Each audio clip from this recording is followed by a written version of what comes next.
Voilà. Et maintenant, l'heure de la dernière intervention de cette matinée, dernière table ronde, a sonné, si j'ose dire. C'est donc la preuve par l'exemple, hein, c'est toujours, ça reste une vérité. Hier, on l'a vu sur le juste emballage, on a eu une dernière table ronde où on a vu des entreprises qui s'étaient déjà lancées dans le juste emballage. Preuve en est que c'est faisable et qui nous ont montré aussi, bah voilà, là où il y a des choses à améliorer et là où il y a déjà des succès. Donc ça, c'est effectivement très constructif. Et donc là, on va faire la même chose sur le réemploi. Le réemploi, on l'a vu, c'est un marché encore relativement jeune, même si finalement on a tous ça en tête. On se rend compte que dans sa mise en place, c'est encore un marché assez jeune, en tout cas au niveau jusqu'au consommateur, parce que dans le monde des professionnels, c'est autre chose. Et donc, pour parler de tout ça, j'invite Charles Allard à me rejoindre, ainsi que Didier Onreita. Alors, je vois que Didier est en pleine discussion. Donc, Fabrice, je vais te demander, s'il te plaît, de libérer Didier, parce que c'est à lui de venir parler maintenant. Donc Charles Allard et Didier Onreita, venez me rejoindre, s'il vous plaît, afin que nous puissions avoir ce dernier débat, donc sur des exemples. Ils vont nous parler l'un et l'autre de ce qu'ils font concrètement sur le réemploi. Bonjour messieurs, merci beaucoup, merci d'être venus jusqu'à nous, car encore une fois aujourd'hui je crois qu'il y avait quand même un certain nombre d'obstacles sur la route, que ce soit à Paris avec la RATP, donc les transports en commun, et après le TGV qui a eu un certain nombre de soucis. Certains n'ont même pas pu venir jusqu'à nous d'ailleurs. Voilà. Donc merci messieurs, merci d'être là avec nous. Alors Didier Onreita, je vous présente. Vous êtes le président de My Little Box. My Little Box est la maison mère de l'enseigne du réseau de magasins vrac Day by Day. Combien de magasins Day by Day aujourd'hui ? 77 à date et un 78e qui arrive à Arras la semaine prochaine, je crois. D'accord, donc 78 magasins bientôt. Depuis quand le réseau a démarré quand Day by Day, le premier ? Le tout premier, c'est mai 2013. D'accord, ok, donc voilà, un réseau qui se développe bien. Et Charles Allard, bonjour. Bonjour. Alors, vous êtes chez Petrel. Petrel est une entreprise spécialisée dans la création de boucles de réemploi. Et on a vu à quel point, avec la table ronde précédente, c'était crucial, les boucles de réemploi. Et que, voilà, alors on l'appelait le pooler. Tout à l'heure, c'est ce que nous disait Éléonore, c'est-à-dire ce coordinateur de la boucle, parce que vous l'avez vu, il y a différents métiers. Et il faut effectivement que quelqu'un tienne un peu la cadence partout. Tout à fait. Voilà, super. Donc, merci à tous les deux. Première question, sans doute, voilà, des réactions à ce qui vient d'être dit à la table ronde précédente. J'imagine que ça vous a interpellé, ou à d'autres d'ailleurs. Alors, effectivement, Charles Allard. Déjà, ça a coupé pas mal de choses que je voulais dire, donc ça c'est bien. Ça va. Voilà. Comme en plus on est un peu à la bourse, c'est pas mal. Voilà, donc on va bien cibler.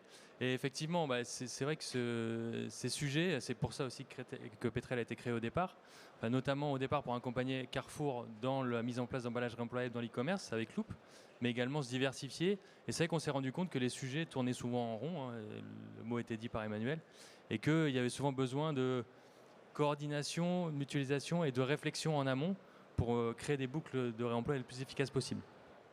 D'accord. Didier, même chose, réaction sur ce qui a été dit ce matin ? Oui. On voit qu'effectivement, on décrit beaucoup de complexité. Et évidemment, à partir du moment où on cherche un modèle, il y a beaucoup de complexité, puisque les crans d'acteurs sont importants, surtout si on parle de massification. Quand on fait des choses microscopiques, ça reste assez facile finalement. Mais si on peut faire de la massification, c'est là où ça devient à la fois la solution et la problématique. En même temps, on se réfère beaucoup à ce qui se passe en Allemagne. Mais sur ces histoires de réemploi, en France, on sait faire, on sait très bien faire. Il y a des secteurs qui font ça très très bien. Pour ceux qui gazeillent philo à la maison, ils utilisent des cartouches de CO2 qui sont constamment reprises, consignées et réemployées. Donc il y a des schémas logistiques qui fonctionnent parfaitement du producteur au consommateur sur ces cartouches de CO2. Dans les secteurs du CHR, ça fait des années qu'on n'a pas abandonné du tout la réutilisation des bouteilles en verre et qu'elles sont disposées et reprises. Donc la chaîne logistique amont-aval, elle existe dans le diffus, elle existe dans le plus gros volume, elle existe jusqu'à des cafés de campagne. Donc aujourd'hui, c'est simplement de décider de s'inspirer de ces boucles-là. Alors simplement, évidemment, vous comprendrez bien que ce n'est pas le terme adopté. Il y a le consommateur qui apparaît au milieu. Mais le consommateur, il est dans cette boucle en CHR. Quand il boit un coca sur une table de café avec une bouteille qui aura été remplie 3 fois, il boit un coca sur une table de café avec une bouteille qui aura été remplie 3 fois. Depuis 50 ans. Mais il repart pas avec. Mais il repart pas avec, mais ça change rien. Le fait qu'il reparte avec, mais non, je pense que quand il la ramène chez lui, il faut le discipliner un petit peu. Et bien ça, c'est se mettre un frein supplémentaire. C'est une question d'argent. Et ça, on pourra en parler puisqu'il y a des mécanismes qui peuvent nous permettre de faire ça. On a la chance d'avoir un truc qu'il n'y avait pas il y a 30 ans, qui sont des outils digitaux. On peut tracer les produits, on peut tracer l'argent, on peut conditionner le versement d'une consigne chère au fait de ne pas ramener la bouteille dans les temps. Pas forcément au départ parce que ça serait un frein, mais de ne pas la ramener dans les temps. On peut faire de la consigne déportée, on peut faire des tas de trucs aujourd'hui qui ne sont pas des freins à la vente, on a des outils pour le faire. Maintenant, c'est une question de volonté. D'accord, c'est clair. Ok. Alors, vous avez la parole, Didier. Alors, ces systèmes de consignes déportées, par exemple, on peut résoudre, comme vous l'avez dit, grâce aux outils technologiques, un certain nombre de problèmes, donc de freins potentiels qu'on s'est mis. Donnez 2 exemples, là, par exemple, sur cette consigne déportée. Nous, on a mis ça en place. Vous savez que dans le vrac, c'est compliqué de faire du drive. Néanmoins, il faut amener des solutions aujourd'hui pour la majorité des consommateurs qui ont des moments de praticité. Donc nous, on a monté un nouveau concept chez MyRetailBox depuis quelques mois qui n'est pas du vrac complet, qui est bien de préemballer à contenants réemployables, qui d'ailleurs ne s'appellent pas des by day, mais s'appellent des co-drive. On en a 3 dans 3 régions différentes de France. Où Il y en a un à Aubagne, il y en a un à Annecy et il y en a un à Vannes. D'accord.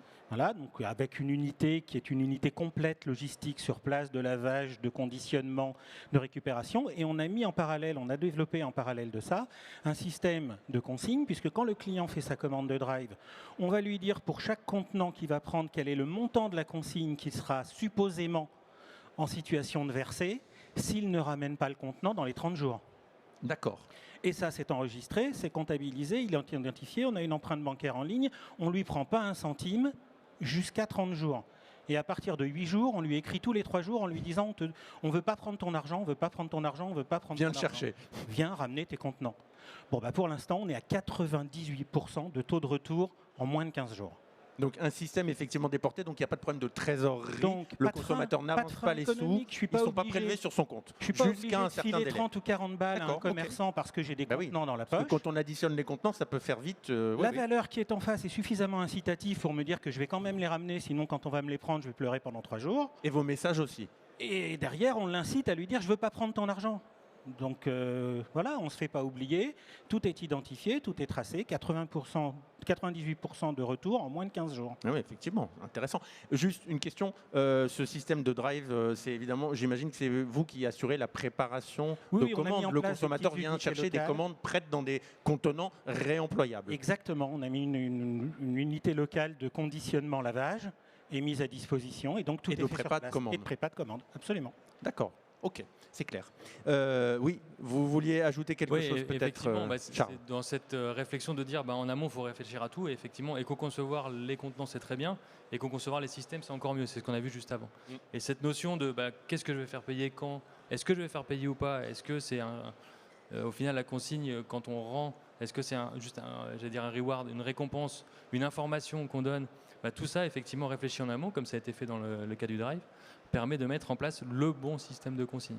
Et effectivement, tu as tout à fait raison, les systèmes qui sont de plus en plus légers, de plus en plus pratiques, digitaux, permettent de faire ça.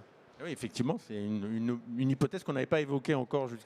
On avait ébauché les problématiques financières, et voilà. Mais effectivement, c'est une réponse. Question, Didier, pour vous, à nouveau. Est-ce que vous savez, grâce au vrac, à la vente en vrac, combien, alors là, on n'est pas tout à fait dans le réemploi, mais encore que, on est dans la réduction des emballages et le réemploi forcément, parce qu'il faut quand même des contenants pour transporter les produits qu'on ramène de chez vous, de vos magasins. Il y a forcément des moments dans la chaîne de valeur où l'emballage est indispensable à plein de niveaux différents. On l'a dit. Après, c'est lequel? Voilà. Et absolument. Et à quelle fréquence? Et donc justement, est-ce que vous avez une idée du nombre de... Parce que c'est une question qu'on se pose toujours, d'emballage en moins. Alors je ne sais pas si c'est en tonnage, en pourcentage, en volume, etc. qu'on peut l'exprimer, c'est le plus pertinent pour vous, que vous faites économiser grâce à la vente en vrac, dans vos 77, bientôt 78 points de vente. Oui, alors il se trouve que nous, on a construit chez MyRetailBox et dans l'enseigne des by day un écosystème fermé. On est centrale d'achat, les magasins n'achètent les produits que chez nous. Donc globalement, on sait pertinemment ce qu'on met sur le marché dans les magasins. Donc le tonnage de marchandises. On sait aussi, comme l'écosystème est fermé, quel est le tonnage de contenants consommateurs qu'on met sur le marché. Donc aussi bien les bidons pour la droguerie que les sachets papier pour le reste des produits disponibles. Et puis, on propose à nos consommateurs de venir avec leurs propres contenants. Et puis, depuis le départ, on met aussi à disposition des bocaux gratuits. Là, cette fois, même pas consignés, totalement gratuits. Ce sont des bocaux alimentaires, récupérés, analysés, lavés, désinfectés sur place, puis remis à disposition gratuitement. Donc, tout cet ensemble-là nous permet de mesurer précisément depuis 2018 le différentiel entre la masse d'emballage qu'on met réellement sur le marché.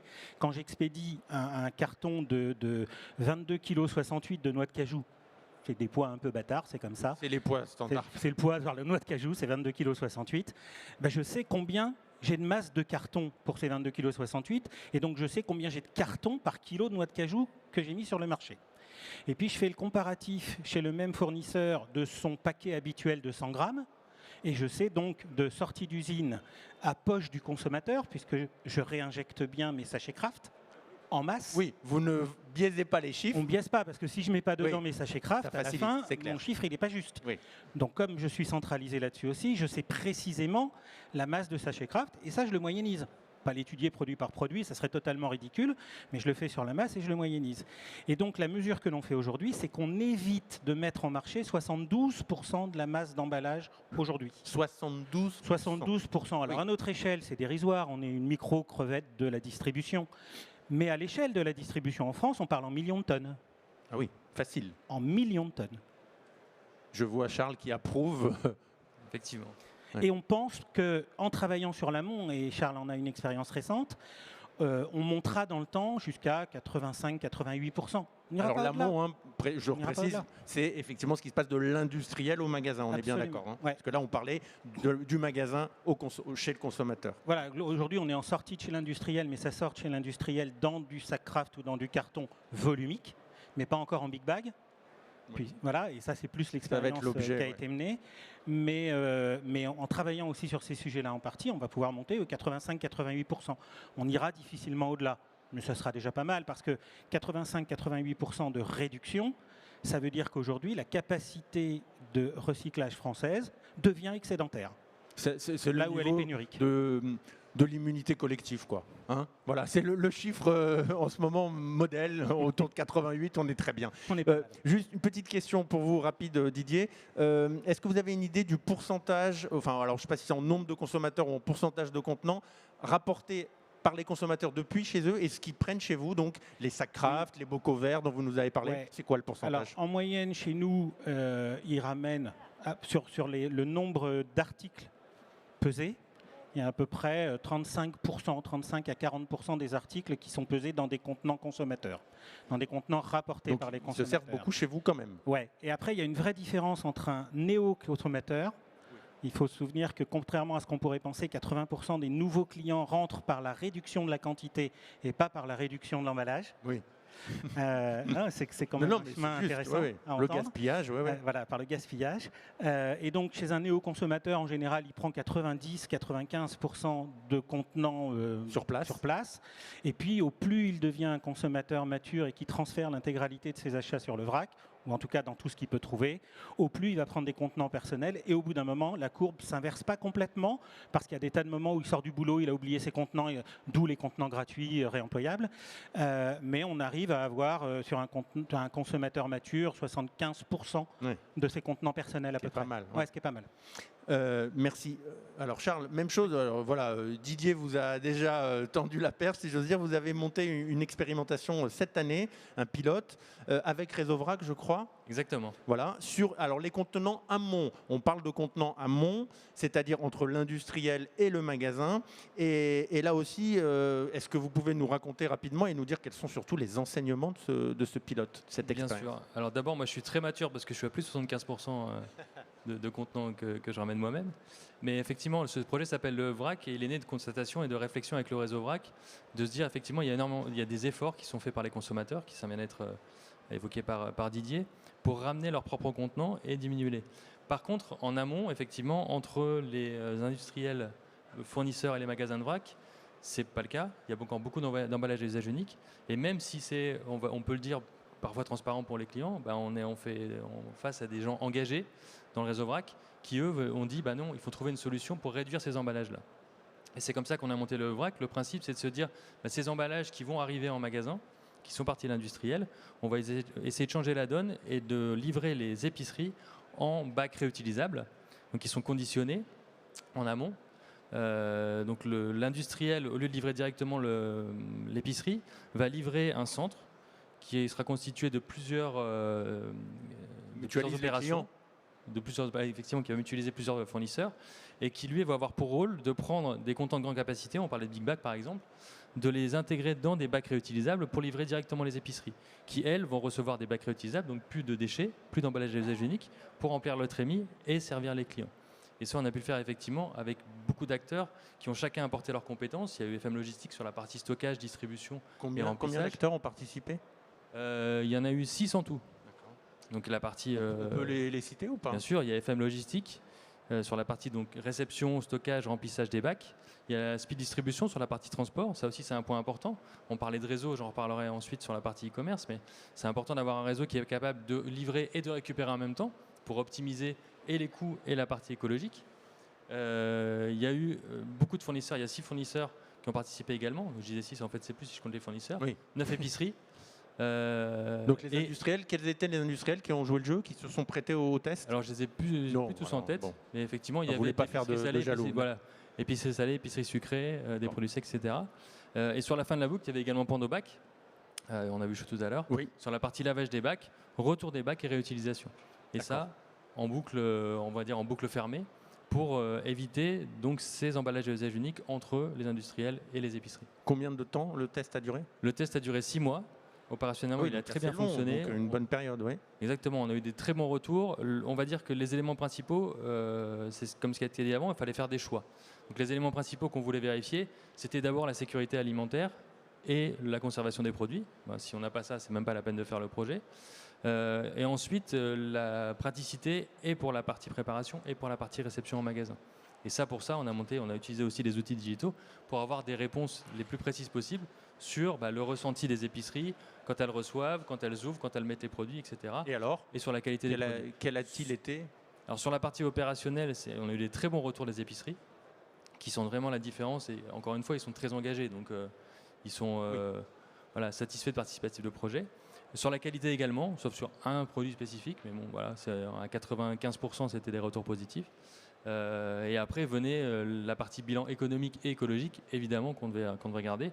Sur la partie écologique, le bilan environnemental était positif au bout de 7 cycles, sachant que ces emballages-là, globalement, ils peuvent au moins en faire une vingtaine, facilement. Et sur la partie économique, c'était effectivement un peu plus compliqué parce qu'on parlait de petits volumes. On part sur des petits volumes. Donc l'objectif, c'est de se dire, opérationnellement, ça marche. Le retour qualitatif est positif. Étudions avec Réseau-Vrac comment on peut transposer cette expérience-là pour améliorer cette partie-là et que ce soit un projet de plus grande ampleur. C'est ce qu'on disait tout à l'heure avec Léonard Boniface de l'ADEME, il faut passer à échelle 1 après. Tant qu'on n'est pas à échelle 1, évidemment, les chiffres économiques sont très faussés. C'est sûr. Alors, vous l'avez dit aussi, Charles, il y a la problématique du e-commerce. Le e-commerce est un secteur, un circuit de distribution qui se développe. C'est environ 12% des produits, alors pas alimentaires, mais enfin des produits commercialisés en France aujourd'hui. Donc évidemment un circuit en plein développement. Et générateur d'énormément d'emballages. Alors, il y a une grande enseigne américaine, un spécialiste, commence par Ama et qui finit par Zone, dont on dit qu'il vend du vent, il emballe du vide, etc. Donc des emballages. Alors, c'est surtout du carton, mais voilà. Donc, il y a une problématique qui se pose incontestablement autour de l'emballage et du e-commerce. Alors, qu'est-ce que vous faites l'un et l'autre sur ces sujets et comment vous appréhendez la problématique du réemploi du coût? Alors, Didier, pour commencer. Alors, dépend ce qu'on va appeler sur le e-commerce. Aujourd'hui, si on sépare en France l'alimentaire et le non-alimentaire, le e-commerce alimentaire, il est principalement sous forme de drive. Absolument. Donc on n'est pas sur les mêmes niveaux de besoins en termes de cartonnage qu'il y a autour. C'est moins vrai évidemment pour le non-alimentaire, pour les biens d'équipement, pour les vêtements, etc. C'est une autre problématique. Sur ces biens non alimentaires de petite dimension, il y a déjà des solutions qui sont expérimentées à plein de niveaux. Nous, on n'est pas concernés, mais il y a plein de solutions avec des systèmes d'enveloppes qui viennent protéger les produits sur une petite taille, et puis qui sont des enveloppes réexpédiées ou réexpédiables. Alors pour les plus vieux d'entre nous, ça avait existé déjà autrefois, bien avant Netflix. D'ailleurs, c'était le premier métier de Netflix. En France, ça s'appelait DVD Fly. C'était de la location de DVD en ligne, on les recevait, puis il y avait l'enveloppe retour, on remettait ça dans l'enveloppe. Finalement, sur le e-commerce non alimentaire de petit format, il y a déjà ces systèmes qui mettent en place, donc on va voir si c'est totalement vertueux ou pas, mais en tout cas, c'est une voie de solution vachement intéressante. Comme quoi, il y a toujours des solutions. Mais il y a des solutions tout le temps. S'il n'y avait pas de solution, l'humanité aurait disparu depuis longtemps. Ça n'a pas beaucoup d'intérêt d'être en vie s'il n'y a pas de solution à des problèmes et s'il n'y a pas de problème pour générer des solutions. Sinon, c'est pas rigolo. Ce qu'il faut, c'est les trouver. Voilà. On met de Et c'est pour ça l'intelligence qu'il y a collective, ça marche l'intelligence, toujours vachement mieux ouais. que l'intelligence individuelle, la plus forte soit-elle. Mais pour le coup, voilà, donc ça c'est déjà adressé. Sur l'alimentaire, aujourd'hui c'est essentiellement du drive, même s'il n'y a pas que ça. Dans notre métier, il y a Break'n'Roll à Lyon qui fait de l'expédition et qui a développé aussi un suremballage, on peut appeler ça comme ça, un emballage de regroupement, qui est réexpédiable de la même manière et dans lequel il va y avoir la réexpédition de ces contenants vides. La distance optimale, etc. Mais on voit que c'est aussi possible de travailler sur du suremballage, de la protection qui soit identifiable, réemployable de multiples fois, on ne peut pas dire à l'infini, ça ne serait pas vrai, mais de multiples fois, et qui résout la problématique du transport, de la logistique, de l'expédition, de la conservation et tout ce qui peut aller derrière. Donc là encore, c'est les solutions... se dire qu'il n'y a pas de solution serait absurde. Il y a déjà beaucoup d'expérimentations en cours. Pour ce qui nous concerne particulièrement chez MyRetailBox, c'est la partie EcoDrive. Et là, pour le coup, c'est du drive. Donc, il n'y a pas d'expédition. On est sur de la reprise. Alors, nous, on fait un truc super simple. C'est qu'on reçoit quand même un peu de la marchandise dans des cartons de 5 kg, de 22,68, etc. On fait attention en les ouvrant de ne pas les abîmer. Et puis, comme ça, on met les bocaux de nos clients dedans. Et ils ont tout de suite un deuxième cycle de vie. Et puis, ce qu'on fait depuis très longtemps, nous, on ne met pratiquement rien au recyclage. Même les bidons de lessive, tout ça est donné aux clients pour qu'ils les réutilisent. Les cartons sont conservés pour les déménagements en local, etc. Donc tout est réemployé au moins une fois systématiquement. On fait ça dans les éco-drives aussi. Et alors, même chose, Charles, même question. Ouais. Et peut-être, il a la question, alors peut-être après Didier pourra réagir, il y a la question de la livraison à domicile aussi, Exactement. qui est un circuit qui consomme, on le voit pour ceux qui l'ont utilisé, moi le premier, ça m'est arrivé, des sacs plastiques, c'est un sac dans un sac pour éviter que ça se déchire, etc. etc. Et les sacs, alors oui, on s'en sert nous les uns les autres après, mais finalement c'est quand même beaucoup de plastique perdu. Exactement. Ouais. Alors moi je suis très logistique, supply chain, etc. Donc je prends souvent par ce prisme-là. Et c'est pour ça que souvent on sépare les circuits ouverts et les circuits fermés. Les circuits ouverts, c'est effectivement les chronopostes, etc. Des choses où c'est effectivement plus compliqué à mettre en place. Tu vas parler des initiatives qui sont faites sur les enveloppes, etc. Ça, c'est un autre sujet, mais je vais plutôt voir sur les circuits fermés, comme tu l'as sur tes magasins par exemple, sur notamment l'e-commerce alimentaire, où un camion va partir pour livrer plusieurs clients au départ d'un entrepôt et va revenir au même entrepôt. Et ça représente beaucoup de volume et, comme vous le disiez, énormément de sacs plastiques. Et donc nous, on a monté avec Carrefour un projet pour réutiliser ces sacs en mettant en place des sacs qui sont qualitatifs, durables et surtout en étudiant toute la chaîne du départ de la préparation en passant par la praticité pour le livreur. Et ça, il ne faut pas l'oublier, c'est qu'effectivement, ça a été évoqué tout à l'heure, le principe d'avoir des emballages réutilisables permet aussi de leur donner des fonctionnalités et des capacités différentes.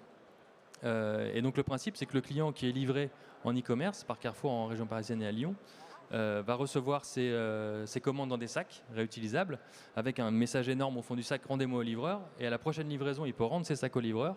Le livreur va les récupérer, va les stocker, va les ramener à l'entrepôt, et nous, de manière régulière, entre 1 et 2 fois par semaine, on va venir récupérer ces sacs qui sont en vrac, qui ne peuvent pas être réutilisés, parce qu'effectivement on est dans l'alimentaire, ces sacs, il faut les vérifier, il faut être sûr qu'ils soient propres pour qu'à la prochaine livraison, il n'y ait aucun problème. Et donc nous, on va les récupérer, on va travailler avec des acteurs de l'économie sociale et solidaire pour récupérer ces sacs, les vérifier, les nettoyer si nécessaire, les replier, et ils vont ensuite réintégrer la boucle de préparation. D'accord. Et ça aujourd'hui, Depuis sur les quand, sacs... ça Alors depuis 2019 à Paris et depuis 3 ou 4 mois à Lyon. Et effectivement, le principe, c'est de se dire, sur 100 sacs qui sont ramenés à l'entrepôt, il y en a 95 qui reviennent, qui sont bons pour être réutilisés. Donc c'est déjà un chiffre assez important. Et aujourd'hui, on est sur un rythme où on peut réutiliser 1 million de sacs par an, soit environ 100 tonnes de déchets, uniquement sur ces 3 sites de e-commerce-là. Donc c'est aussi c'est ce qu'on a appelé réutiliser le réutilisable. Ça paraît assez évident, c'est un sac plastique, c'est pas si compliqué. Et donc on réutilise le réutilisable pour éviter 100 tonnes par an de plastique sur la livraison d'e-commerce alimentaire. Oui, c'est significatif. Oui, vous parliez de e-commerce, mais c'est valable aussi pour de la livraison magasin, départ magasin, avec préparation. Enfin, le client a fait sa préparation de ses courses, il laisse les courses en caisse, il repart et on le livre. C'est ce qu'on appelle le livreur part avec lui d'ailleurs. Effectivement, un circuit fermé. Là, il est fermé par le client. Voilà. Et il peut être fermé aussi par le logisticien, en tout cas celui qui fait la livraison. Donc 100 tonnes de déchets plastiques évités par an. Tout à fait. Rien que sur ces 3 sites. Oui. Et donc, ça existe depuis 2019 avec Carrefour. Exactement. Et d'autres enseignes sont intéressées? Eh ben, j'espère bien. En tout cas, Voilà, en tout cas, on fait tout à pour. bon entendeur. Mais c'est vrai que ce qu'on remarque aussi, c'est que je parlais de la praticité pour les livreurs, il y a aussi on va dire le ressenti pour le consommateur qui reçoit ses commandes qu'il a reçues en ligne. Effectivement, il y a beaucoup d'acteurs qui utilisent des sacs plastiques de, entre guillemets, mauvaise qualité. Il y a aussi des problèmes de casse de produits qui arrivent souvent sur les livraisons à domicile. Donc tous ces sujets-là doivent être traités de bout en bout pour être sûr que le projet soit viable, en tout cas là-dessus. Même sur des sujets aussi simples que je prends un sac plastique pour livrer à un client. Didier, vous vouliez réagir aussi sur cet aspect? Oui, non, mais ça, La livraison à domicile chez Day by Day aussi? Il y a quelques magasins qui aujourd'hui en font, mais toujours avec nous les mêmes réutilisations des cartons, etc. Mais effectivement, ce que décrit Charles est un modèle qui est pour moi assez facile à développer aujourd'hui par tous les acteurs de la livraison à domicile. Je ne vois pas ce qui peut les freiner. Là encore, c'est une commande qui est passée en ligne dans 95% des cas ou 99% des cas. Ça veut dire qu'on a une identification du destinataire et le système de consigne déportée dont je parlais tout à l'heure peut tout à fait être mis en place pour ces sacs aussi. Je vous ai livré 5 sacs, vous me ramènerez 5 sacs. En général, on est sur de l'urbain, donc il y a un maillage relativement important de points de collecte au sein de la même enseigne. Quand on est sur de l'urbain un peu dense dans les métropoles, si on a un maillage qui n'est pas suffisamment important, eh ben on va passer un petit accord avec Deco et on utilise les 800 kiosques de l'Île-de-France, par exemple. Ça augmente tout de suite. C'est un truc tout con où on a a priori tous un sur son passage le matin en allant travailler. Donc on peut faire des tas de choses. C'est identifiable économiquement. Et puis on peut là-dessus aller jusqu'au bout du process en disant au conso éventuellement, je ne te prends pas l'argent, sauf si tu le ramènes pas à telle date. Puis quand tu le ramènes, je vais te bonifier. On sait à quel point les distributeurs sont friands de faire de la promo, de bonifier pour pouvoir fidéliser. Un produit nouveau en test pour le goûter et hop. Voilà, et puis on fait d'une pierre deux coups. Donc il n'y a pas aujourd'hui, Charles décrit bien le fait que la mécanique fonctionne, elle est vertueuse. Il n'y a pas de raison de ne pas la mettre en œuvre. Encore une fois, il n'y a pas de raison de ne pas la mettre en œuvre. Se dire qu'il faut passer par encore des phases sur ces points-là, autant tout à l'heure quand j'entendais parler du conditionnement du hockey à la grande échelle, oui, il y a encore des tas de phases de validation, de contrôle, de certification, de sanitation avant d'arriver à une échelle massifiée. Là, pas. Là, on parle d'un truc qui peut être déployé dans 8 jours par la plupart des enseignes urbaines, si elles décrivent juste la volonté de le faire. Donc on a déjà sur le réemploi aujourd'hui des tas de solutions potentielles qui sont mettables en place pour 95% de la population. Il faut se bouger. C'est ce qu'a dit Emmanuel tout à l'heure. Il faut mettre ses pompes, fermer ses lacets et partir au footing. Il faut se bouger. Bon, super. Alors on va prendre les questions de la salle. En tout cas, s'il y a un enseignement à retenir, je pense, de cette matinée, c'est ce que vous avez vu. Le réemploi qui paraissait comme un petit monde de start-up sympathiques qui font ça dans un coin, c'est voilà, un peu écolo, gentillet, etc. On se rend compte que c'est une vraie chaîne qui se met en place avec des professionnels, des métiers, des opérations, une rigueur, des complexités aussi, la puissance publique qui regarde ça de très près, Citeo qui est très investi, l'ADEME, etc. Donc voilà, c'est quelque chose qui vraiment est en train de se développer. Alors, je me tourne vers Nathalie. Nathalie, y a-t-il des questions côté internautes? Non, les internautes sont partis déjeuner. Alors, avez-vous des questions pour nos deux invités? Oui, madame, allez-y. Je vous demanderai juste de vous présenter avant, s'il vous plaît.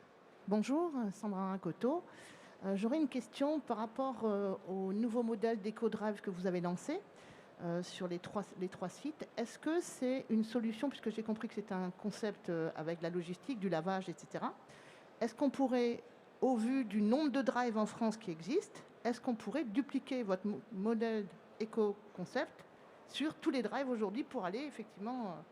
Oui, a priori, là on mène cette expérience depuis plusieurs mois pour bien caler les dimensions opérationnelles. Mais une fois que c'est bien calé et on n'en est vraiment pas très loin, il n'y a a priori rien qui pourrait le freiner. En fait, la seule problématique, c'est que les drives actuels n'ont pas de lavage. Je pense que c'est ça aussi. Non, mais il y a aujourd'hui des solutions assez light de lavage avec évidemment des systèmes professionnels. Et encore une fois, on parle de petits volumes en petits lieux. Donc il faut des petites solutions. Lorsqu'on va passer à très grande échelle, c'est surtout pas ça qu'il faut imaginer. Là, on parle de petits volumes sur des petits territoires. Mais il y a des solutions qui sont tout à fait vertueuses, économes en eau, économes en matière, des solutions professionnelles de lavage local. C'est quelques milliers d'euros, une dizaine de milliers d'euros d'investissement. Et puis évidemment, après, c'est de consacrer de l'espace. Mais lorsqu'on est un drive, on est capable de consacrer 150 ou 200 mètres carrés dédiés, réorganisés, cloisonnés, blanchisés si c'est nécessaire pour la partie conditionnement, et faire ça proprement. Le modèle, aujourd'hui, il est défini, il n'est pas difficile à mettre en œuvre. il est vraiment pas difficile à mettre en œuvre. Là encore, est-ce qu'on a la volonté de passer à l'échelle, mais je pense que 95% des drives de France aujourd'hui seraient capables de greffer un module comme ça dans une partie de leur entrepôt, oui, bien sûr. Autre question, vous parliez de points de consigne dans les kiosques. Oui.